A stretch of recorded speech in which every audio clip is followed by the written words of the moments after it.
হ্যাঁ, কোথায় বলো তো জায়গাটা? বিয়ে বাড়ি যাচ্ছি দুপুর দুপুর। এসে গেছি দক্ষিণ চব্বিশ পরগনার ডায়মন্ড লাইনের ধামুয়ায়। কি মজা জায়গাটা দেখো।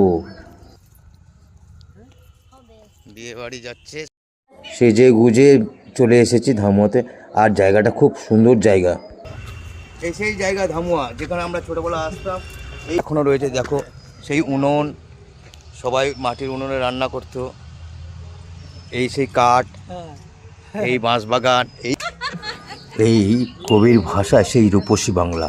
হ্যাঁ সত্যি, বাংলার সেই পথ, মাটির রাস্তাগুলো একটু মডিফাই হয়ে ঢালাই রাস্তা হয়েছে, কিন্তু আশেপাশে সেই গ্রামের ছোঁয়াটা কিন্তু এখনও রয়েছে। একটা যেন থিম ব্যাপার রয়েছে, যেন মনে হচ্ছে একটা কোনো পুজোর থিমের পুজোতে দেখতে যাচ্ছে ঠাকুর না।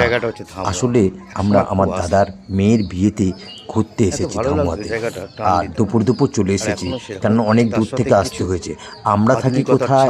বজবজে, আর বিয়ে বাড়িটা হচ্ছে ধামুয়াতে। আর সেই বাঁশবাগান, সেই খড়ের গন্ধ, মাটির গন্ধ নাকে কিন্তু স্পর্শ করছে, গোবরের গন্ধ এসে নাকে ধাক্কা মারছে। সত্যি খুব ভালো লেগেছে।